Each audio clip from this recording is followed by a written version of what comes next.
Assalamualaikum warahmatullahi wabarakatuh. Perkenalkan, nama saya Yusuf Anwar Pakpahan, SPD.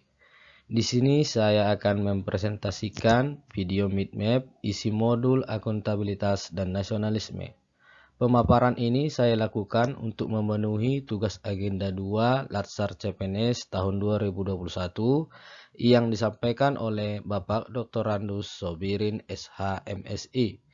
Latsar ini diselenggarakan BPSDM Provinsi Sumatera Utara.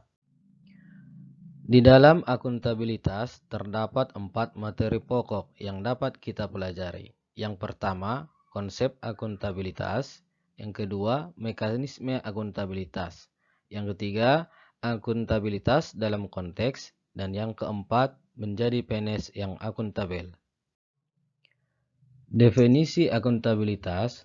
Akuntabilitas merujuk pada kewajiban setiap individu, kelompok, atau institusi untuk memenuhi tanggung jawab yang menjadi amanahnya, yaitu menjamin terwujudnya nilai-nilai publik. Terdapat 3 poin dalam mekanisme akuntabilitas. Yang pertama, perencanaan strategis atau RPJP, RPJM, RKP, Renstra, dan SKP. Poin yang kedua, kontrak kinerja.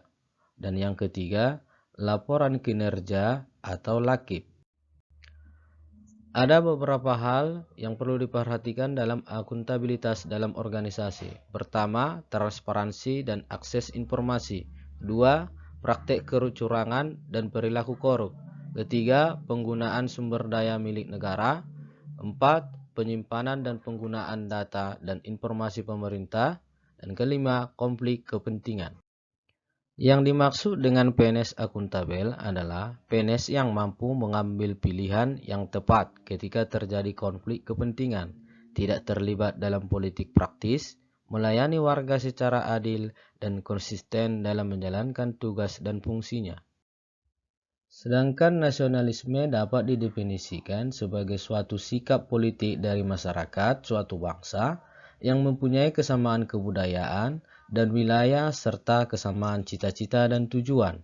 Dengan demikian, masyarakat suatu bangsa tersebut merasakan adanya kesetiaan yang mendalam terhadap bangsa itu sendiri. Prinsip-prinsip nasionalisme. 1. Hasrat untuk mencapai kesatuan. 2. Hasrat untuk mencapai kemerdekaan. 3. Hasrat untuk mencapai keaslian. 4. Hasrat untuk mencapai kehormatan bangsa.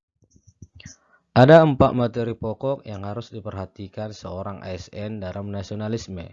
Yang pertama, nilai Pancasila dalam menumbuhkan nasionalisme.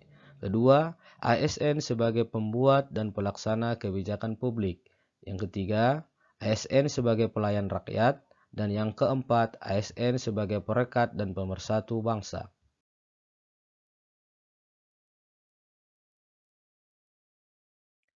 Peran ASN dalam menciptakan kondisi damai. Yang pertama, harus bersikap netral dan adil. Yang kedua, mengayomi kepentingan kelompok minoritas, tidak membuat kebijakan diskriminatif. Yang ketiga, menjadi figur teladan di lingkungan masyarakat. Demikian hasil presentasi saya tentang isi modul akuntabilitas dan nasionalisme. Akhir kata, saya ucapkan terima kasih dan assalamualaikum warahmatullahi wabarakatuh.